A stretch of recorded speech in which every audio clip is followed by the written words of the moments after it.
Yeah, so welcome to lecture 3. Last week we already talked about some existing challenges, like the part 1 of the challenges with climate change. And this week we're going to continue along the same lines and talk about some other issues which we cannot finish in just one lecture.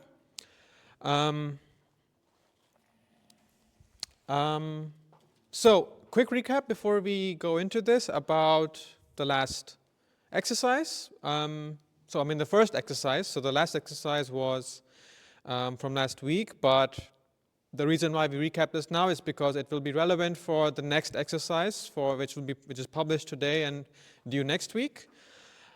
So this is about the amount of waste that you produced within a week, and we had the survey where you submitted the number of days that you lasted putting your waste into a jar.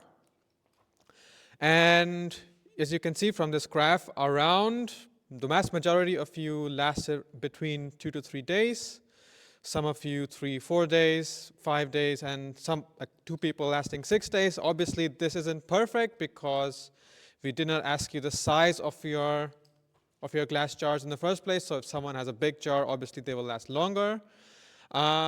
But quick question before we continue in the audience.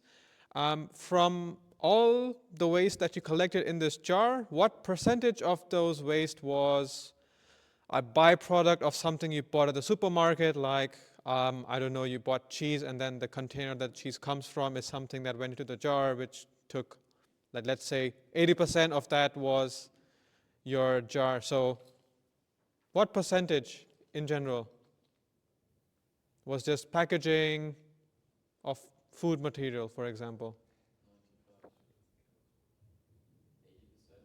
80%? One here? I have only one person in the public chat, but it's kind of, yeah? 75%. Okay. So the trend is pretty much like a lot of the stuff that goes into the trash is generally the stuff that you have to get from the supermarket, packaging, and basically byproducts that come from food-based stuff, which is very interesting because we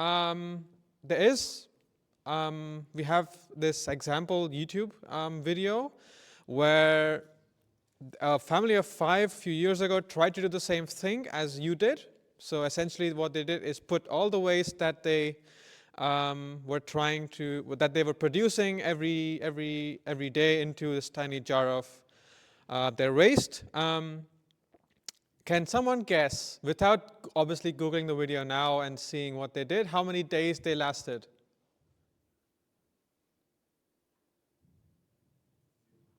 0? As one guess. Any more guesses? Maybe a week. A week? Any more? 5 days? Okay, so the answer might surprise you. It's actually 2 years. But this is a very extreme example where they were all so essentially it's a family of 5, so 2 adults, 3 children, but they were heavy into upcycling everything that they are getting from the supermarket. So if there's anything that they have that could go into the waste, instead of throwing it into the waste, they managed to find a way to upcycle them, repurpose it into something that is useful, and manage to last, I think, at least 2 years without the waste. On the other hand, it's a YouTube video, so you have to take everything with a bit of grain of salt. You don't know how much this actually works. Also in Germany, there is some amount of recycling that happens to stuff that you get from the supermarket. There's the gelbe sack, there's the paper waste. So to a certain extent, this is a very extreme example, but there is a lot of things like upcycling and repurposing that can be done to prevent this waste to be produced in the first place. We will come back to this exact topic for the new exercise, which is published this week. So yeah, essentially around 2 years they lasted the whole thing. So yeah, back to the topic of climate change. So we need to talk about the basics. of climate versus weather. So we talked a lot about pollution and waste leakage and all of those aspects. But when it comes to actually the climate change topic, the first basics is about climate and weather. So can anyone quickly define or differentiate between what climate is and what weather is? Yep. Weather is basically the state of, well, weather in the local area, while climate mostly contains itself around larger areas like a continent.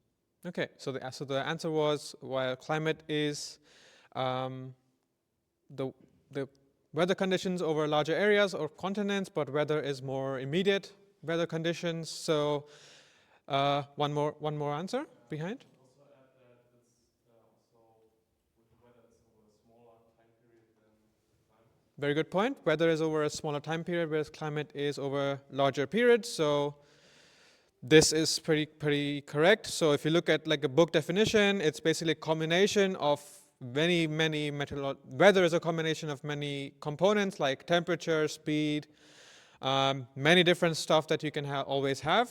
But it's usually, the key point is it's very short period, up to like a few days.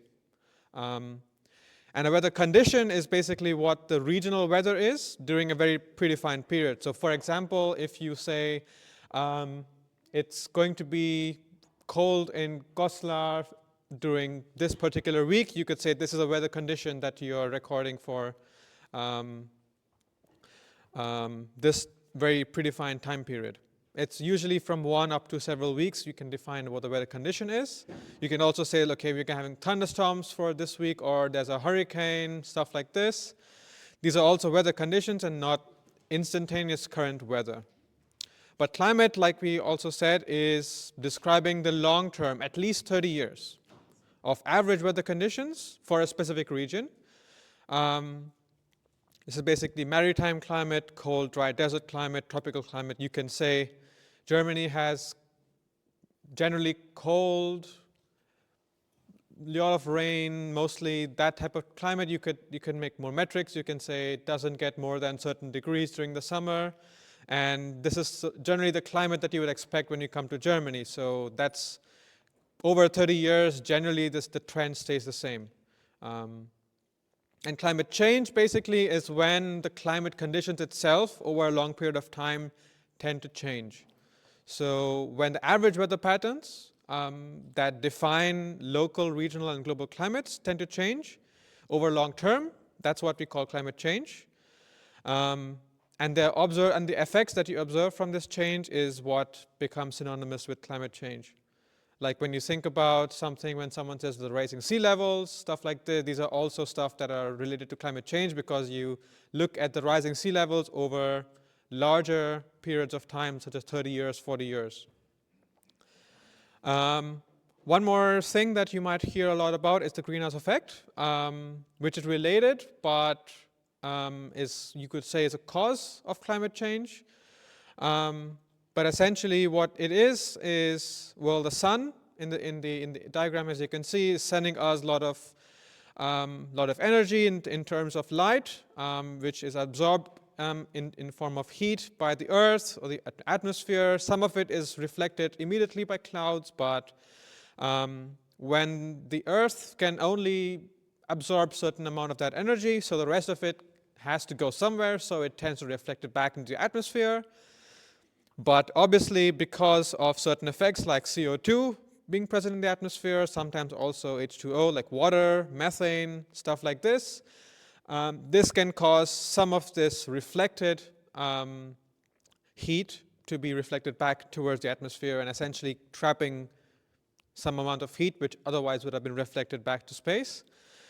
This in general is the greenhouse effect because it's the same kind of thing you will expect to have when you have a big glass house in which you try to grow food over a larger period of time. Otherwise, you would have only had a certain optimal period where temperature was high enough during the year. So this is why the term greenhouse effect comes to place. And in general, global warming is basically the long-term heating of the Earth's climate system observed. since the pre-industrial period, so basically around 1850, 1900, and due to human activities. So this is also something you would say it's called anthropomorphic global warming, because we specifically say this is something caused by human activities, primarily fossil fuel burning, and essentially the increased heat trapping of the greenhouse effect. So there is an intrinsic greenhouse effect from the general biochemistry of the Earth, but on top of this there is the heat trapping effect of the greenhouse gases that we emit that causes increased global warming.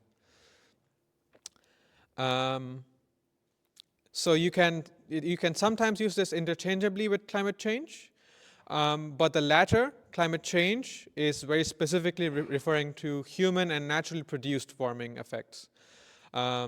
So basically there's two terms, but sometimes they're used interchangeably. And it's most commonly measured as the average increase in the Earth's global surface temperature.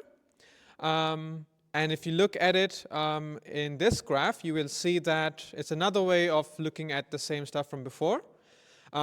So if you look at the Earth's energy budget, so the amount of energy that is being absorbed by the Earth and the amount that is reflected but ends up being radiated back to the Earth. If you look at the radiation emitted by the surface tends to leave the Earth but gets reflected due to greenhouse gases back into the Earth.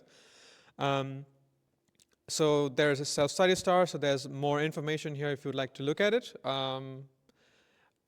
And in general, this global warming is causing annual mean global temperatures to rise. So in this graph, essentially what it is each stripe is 1 year. And the color of the stripe is indicating how cold and how hot it is. So as you can see, between 1850 and 2018, that's almost 200 years. And most of the time it was pretty, you could say, cold, but then suddenly something happened that caused everything to go really, really hot comparatively. So this is like the scale obviously is a few degrees, but still over a period of time that scale transfers onto very big effects. And what exactly are these greenhouse gases? So we know what greenhouse effect is. Excuse me. And greenhouse gases are the gases that cause the greenhouse effect to be exacerbated. Basically, these are the gaseous constituents in the atmosphere, both natural and anthropogenic, that can absorb and emit radiation at specific wavelengths within the spectrum of terrestrial radiation emitted by the Earth's surface, the atmosphere itself, and by clouds. So basically, it's what causes the greenhouse effect. So certain gases have certain properties, and because of these properties, they are more or less capable of reflecting certain wavelengths of light back towards the Earth, which is what causes the greenhouse effect. So some of them, you would think water vapor is just water, so you wouldn't have an effect, but it does have an effect over the greenhouse effect. So it is a greenhouse gas. So some stuff you might recognize: carbon dioxide, nitrous oxide, methane, ozone. These are the biggest greenhouse gases in the Earth's atmosphere. Many of these we are emitting right now due to industrial revolutions, which is why we have this greenhouse effect in the first place. So the reason why we study greenhouse gases is because it's a good way that we can have a metric that we can use to judge how much anthropogenic climate change is happening. So we know climate change happens, but we only want to measure, like we can only change what humans themselves are causing to exacerbate climate change. So we know how to measure that. What we do is we measure how many greenhouse gases we are emitting into the atmosphere. And based on this, we can say how much we are contributing toward the greenhouse effect and in turn climate change. So if we look to basically from the pre-industrial period towards around right now, and we look at the cumulative CO2 emissions of various countries, you will see that a lot of the countries here are the United States obviously has the vast the vast amount of emissions. You have China, Russia, so like the biggest countries in the world, like some of the most developed countries. You also see Germany around there, and some like followed by India, UK, Japan. So in general, there's fossil fuels and cement. So if you look at the countries that are burning a lot of fossil fuels, these countries are going to be producing these CO2 emissions using mostly fossil fuels. But if you look at Brazil, Indonesia, countries that generally are exporting a lot of food, their land use and forestry is causing the majority of their CO2 emissions, and hence also greenhouse gas, the greenhouse effect. But on the other hand, this isn't a full picture because the population size of all these countries is very different. So to get a more full picture, you really need to look at CO2 emissions per capita, which basically means you normalize this based on the number of people that stay in a certain country. And if you look in this graph, it's a different story. So on the left-hand side now, instead of the United States, you have basically the Middle East, Canada, and Saudi Arabia. So the reason for this is, even though they have like a lower population, due to a lot of use of petrol and petrol products and fossil fuels, these regions tend to be responsible for more climate change per capita, or more CO2 emissions per capita. There can be many reasons for this. It's the Middle East. It's super dry. You have to use a lot of power to cool it down with air conditioners, and also like get water. And because of this, there's many reasons why you can have more CO2 emissions there. Obviously, export of petroleum comes a lot from the Middle East. But obviously, USA is still there, even though it's one of the biggest emitters, and also has a large population, which is why it's still essentially one of the top three. And similarly, you can see China also very high. So a lot of countries, most of the countries which were in the previous slide, are still also above the global average per capita. So in 2019, the per capita emissions per year was about 4.4 tons of CO2 emissions. So what this means basically, per person, on average, every year is emitting or responsible for 4.4 tons of CO2.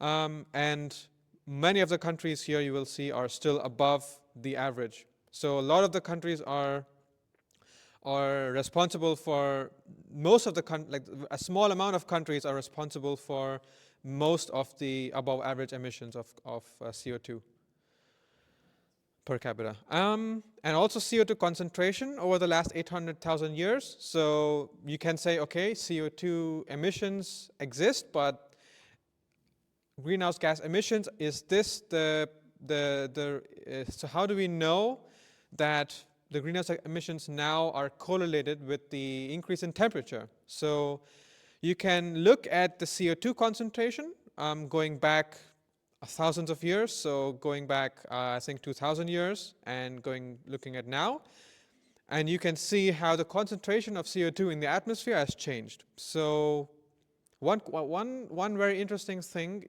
that you might see is, can anyone guess how we know the CO2 concentration in the atmosphere 1,000 years ago, let's say in year 1800 or year 800? Yes? Soil, okay. Any other guesses? Ice. So that's a very good guess, because turns out if you drill deep enough into a glacier, depending on how deep you dig, because glaciers tend to freeze over time in layers, so you can measure the concentration inside of the ice and the air that is dissolved inside the water, stored inside the ice.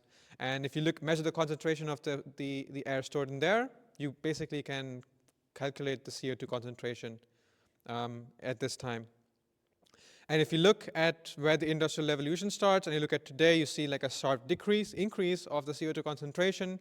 So this is a very big indicator that the industrial revolution has been the cause of this increase in greenhouse gas emissions over the last few hundred years. So So there's a combination of greenhouse gases and the greenhouse effect that also causes climate change, but there are also these so-called feedback effects, which we will talk about in some examples, but briefly defined, these are processes that can either amplify or diminish the effects of climate change. A feedback is something that increases the initial warming, that's called a positive feedback, and a feedback that reduces the initial warming is called negative feedback. One example, wildfires. So wildfires, obviously, when you have large forest fires, for example, in Australia, which I think is the picture here, large amount of greenhouse gases are emitted into the atmosphere, which in addition causes more greenhouse effect, more temperature, increases the likelihood for having the greenhouse effect, and also more wildfires. So it's like as a positive feedback loop. So essentially, once you do a certain amount of emission of greenhouse gases, it's very easy to fall into a feedback loop where a little bit of feedback exponentially increases the effects of climate change. Another example is called the so-called ice albedo effect, which basically is when, so we know that climate change, the increase in temperature causes ice to melt. We know that one consequence of this is that water temperature rises, sea levels tend to rise, but another effect of this is because the water itself tends to heat up, because water is very good at absorbing a lot of the incident radiation from the sun. But on the other hand, the ice, that if it hadn't have melted, would have reflected a lot of that radiation. So ice is very good at reflecting the sun radiation. But when you melt this ice, it turns into water, which is very good at absorbing this heat instead. So radiation, which would have otherwise have been reflected by the ice, is now, on the other hand, getting absorbed by the water. That is basically feedback into causing more and more ice to melt. Yeah, basically that's the same figure here. There's also this thing called the thawing permafrost, which so essentially in places like Siberia, where you have regions where it's always permanently frozen all year long. And when this starts to melt due to climate change and greenhouse effect, methane and other gases that are trapped inside the permafrost that get released into the atmosphere, hence causing more greenhouse effect and more climate change, more melting in the permafrost, and you get the idea. Another one is the Gulf Stream. So Gulf Stream is this ocean current that carries warm water that's heated up in South America over to north of Europe. So this is pretty good because South America, very warm, north of Europe, Iceland, pretty cold. So you really want some warm water going to the north to make both places be livable. But because of the warming of the ocean, this can cause the collapse of the stream entirely, which basically means that the oceans near South America are going to be so hot and the Gulf Stream doesn't exist, so they end up being warmer and warmer. And on the other hand, it's going to be extremely, extremely cold in the oceans in the north of Europe. So feedback effects going back and causing more climate change.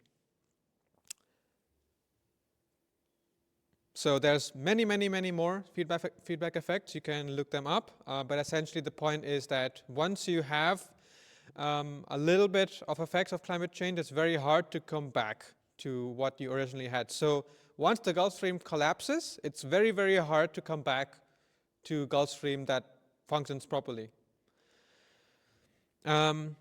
So going to something else, or related topic called carbon footprint. So you might be already aware of this, this term. So it's basically a measure of the exclusive total amount of carbon dioxide emission that is directly or indirectly caused by an activity or accumulated over like a life stage of a product. So you can say that people might say, I'm trying to reduce my carbon footprint by doing an alternative diet or something like this. But in general, can anyone guess the origin of this term, carbon footprint?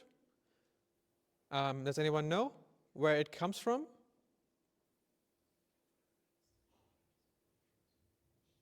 No guesses, but you'd be surprised to know that it came from British Petroleum. I mean, you would think that why would British Petroleum be caring about carbon emissions? They are supposedly one of the biggest emitters of greenhouse gases, like they're drilling so much oil, stuff like this. Turns out it's been a big long-standing campaign by them and also other companies such as British Petroleum to offset the responsibility of lowering carbon emissions towards the consumer rather than the producer of these greenhouse emissions in the first place. And if you look at who emits the most CO2, so if you look at the carbon footprint of the top 100 companies who produce more than 70% of the world's greenhouse gas emissions, you see British Petroleum is part of this list. And if you look at the other companies, pretty much every company here is an oil company. So we see China Coal, Aramco, Gazprom. So all of the oil companies in the world tend to produce more than 70% of the world's greenhouse gas emissions between 1988 and 2017.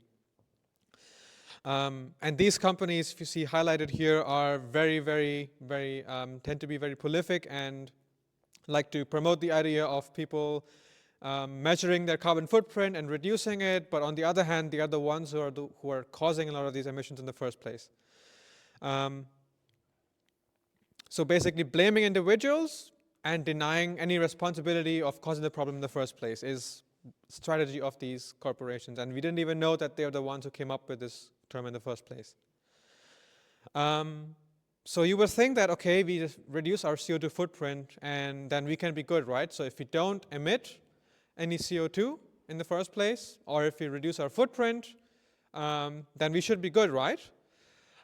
So technically, this is basically a very common slogan you might hear. So for example, Microsoft will say, yes, we're going to be carbon negative by 2030. And by 2050, we will remove from the environment all the carbon that we've ever emitted into the atmosphere. So I think Google also made similar claims to say that, I think Google at some point said that since 2008, we have been carbon neutral by paying for something called carbon credits, which we will talk in a different lecture. But I think recently Google abandoned that and pledge entirely and stopped being carbon neutral and now says, okay, by 2030 we will be carbon neutral. But actually recently there was a bit of a update to the situation. I don't think we updated the slides for this one, but essentially what happened was in 2023, Microsoft was no longer able to reduce their carbon footprint, and because of this, they are no longer on track to even reducing their carbon footprint. I think in 2022, they managed to reduce their carbon emissions from 2021, but 2023 they increased. Can anyone guess why? What caused this increase of emissions from Microsoft based on events in 2023? Yeah, very good guess. So pretty much all companies who had a trajectory of reducing carbon emissions, maybe not by 2030, but they were still reducing. There was a giant jump in emissions of all the big tech companies, Microsoft, Google, Apple, everybody. So also Apple also at some point unveiled plans to become carbon neutral. Same stuff as usual. Car companies also tend to do this. So Polestar at some point says we're going to have a greatest journey. We're going to have a climate neutral car by 2030 by reducing emissions. But the problem is basically they rely on a trend of planting trees and using planting trees as a method of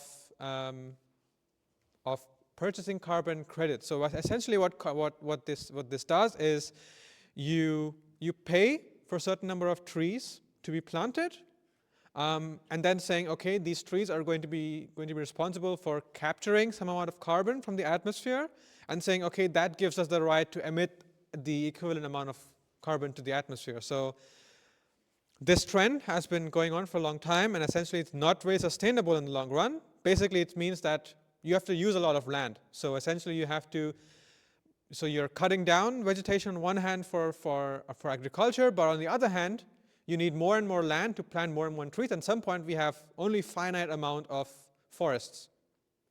So you don't really, you're not able to have that much land to offset your carbon emissions in the first place. And on the other hand, when they tend to plant more trees, you're upsetting the biodiversity of the place where you first removed the trees in the first place. So monoculture is also not that great for the climate. So so you might hear about bees not being able to pollinate crops in certain places, being overrun by wasps, for example. This is something that is caused by climate change, increasing temperatures, and also loss of biodiversity. So essentially, you can't really rely on using carbon credits or carbon offsets to offset your carbon emissions in the first place. And even then, it's not just about the CO2 emissions. So if you look at products that many of these companies that we just mentioned, they produce, it's not just about the emissions that they are responsible for. It's also because the products that they create are inherently not as sustainable as they would like them to be. So for example, many of their devices tend to be glued in with a lot of, so batteries are glued in, not easily replaceable.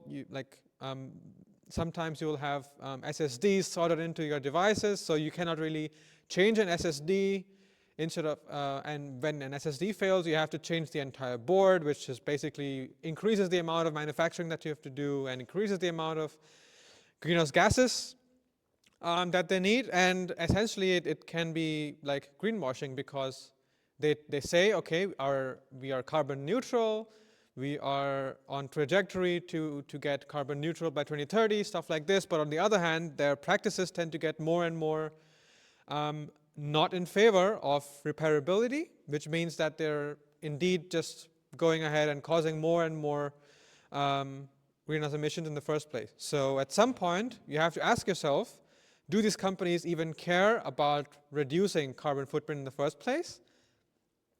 And does your personal carbon footprint even matter? Because it is the companies and their business practices in the first place which is causing all of this manufacturing that causes this greenhouse emissions in the first place. So it's not just about the CO2. We also talked about waste and those aspects. So e-waste, giant problem. So the less repairable a device is, the more the problem of e-waste is. So it's not just about personal carbon footprint or even the carbon footprint of the companies in general. So you also have to think about the other effects of climate change. So then it comes to how much time we actually have left. So I think we already looked at some CO2 pathways, and if we do certain climate policies, where will we come up with? So essentially, there are many future pathways for different probabilities. Basically, what it is there's the IPCC report, which comes every few years, that talks about the remaining carbon budgets. Essentially, the remaining carbon budgets from 2020 are basically the 2021 CO2 emissions that are assumed equal to 2019.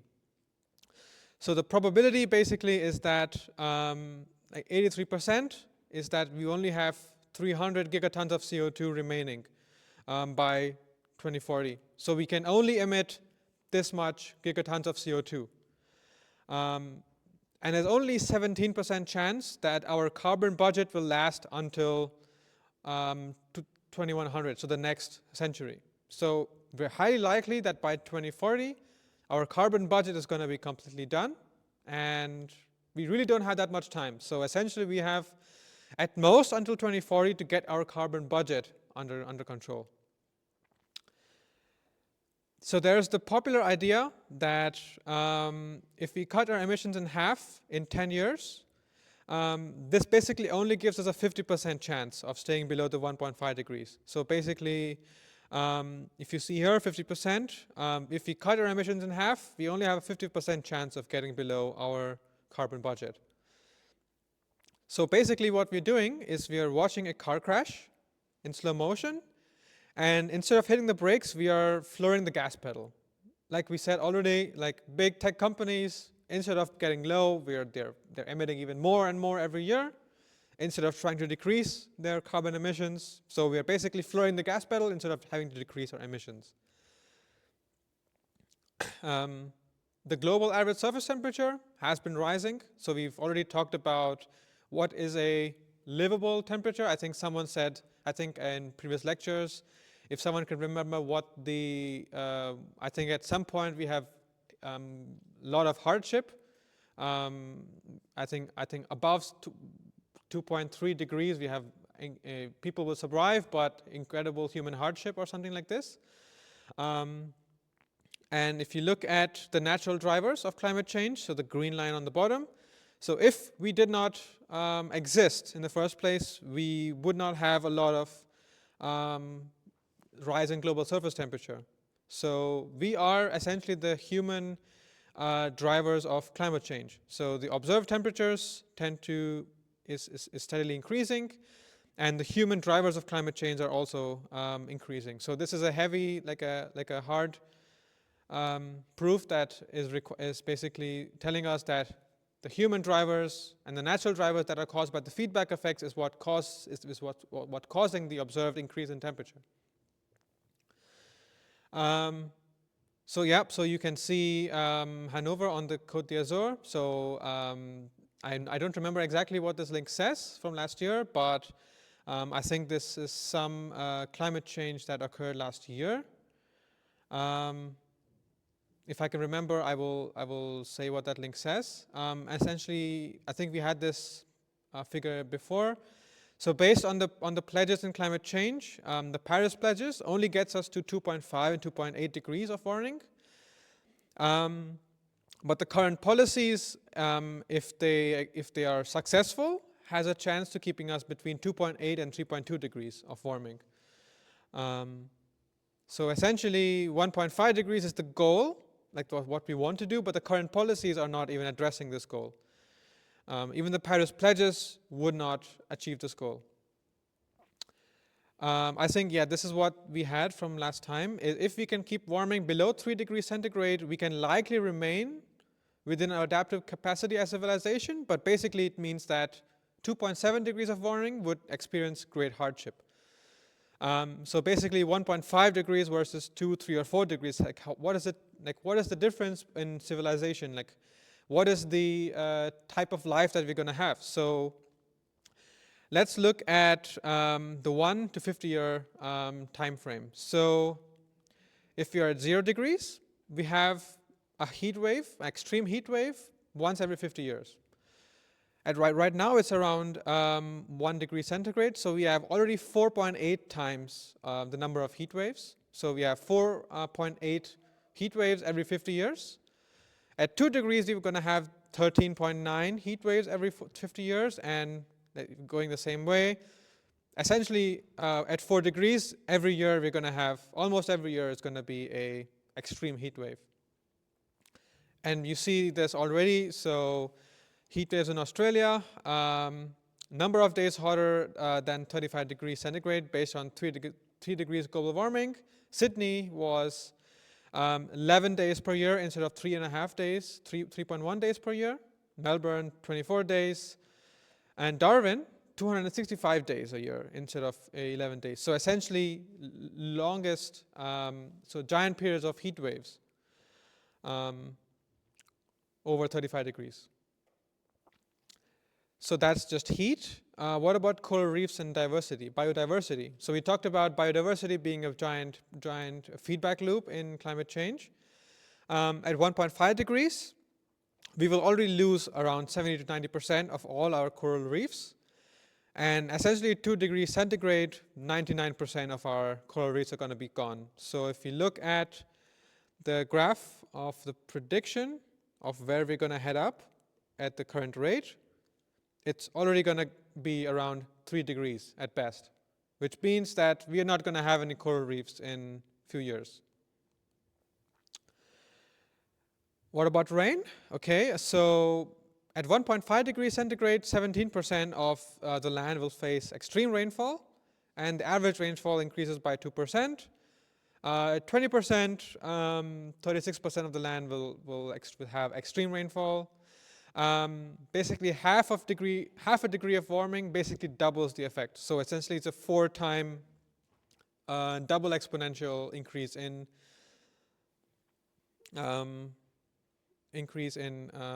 rain.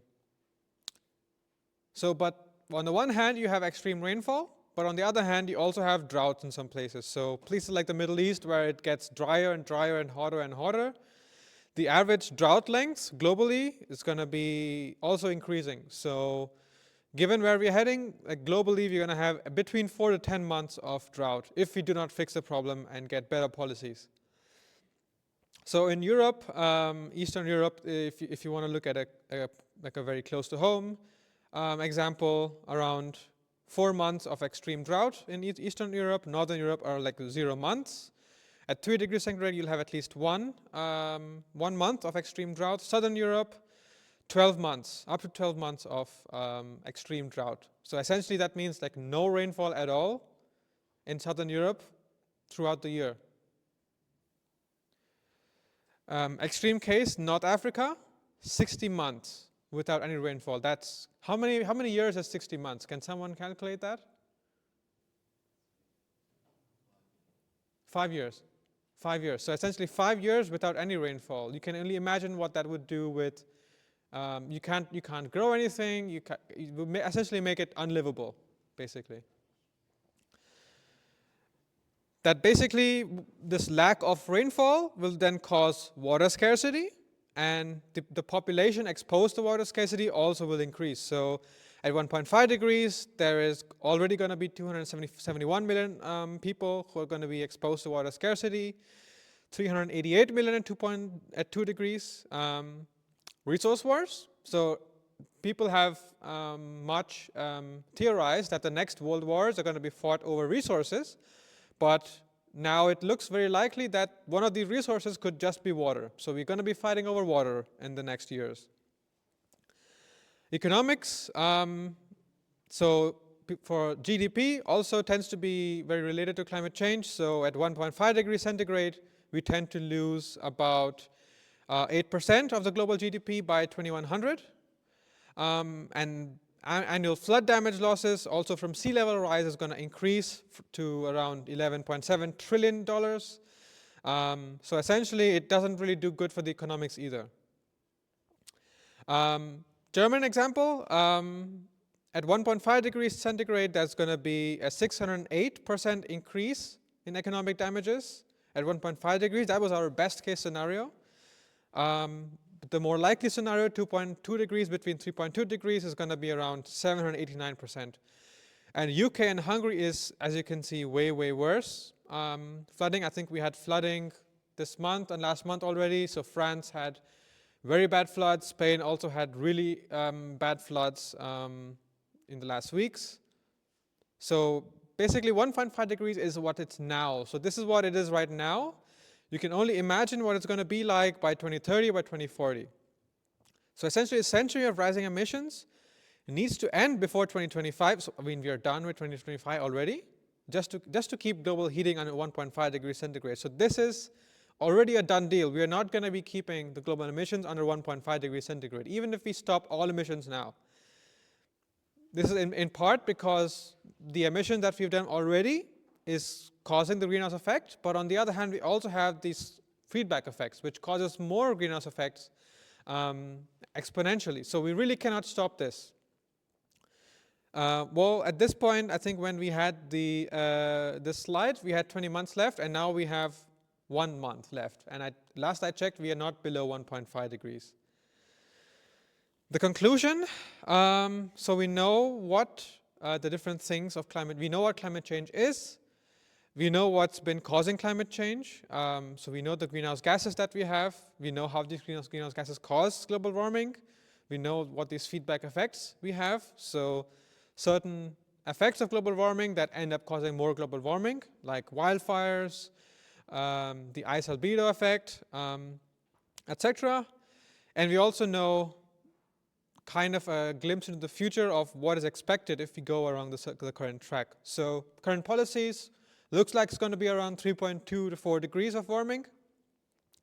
And if we go in this direction, we know what it's going to be like. Additional resources to where we got all of our information, for example. You can look at the IPCC report. I think there's a new report in 2023. I think we have to update the slides, if I'm not mistaken. And yeah, weather and climate. And I think we also had a slide about carbon budgets or energy budgets in one of the slides. Questions? So we are going to pause the recording now. Then we go to questions about the lecture. And then we also will discuss the exercise for the coming week. Great. Thank you.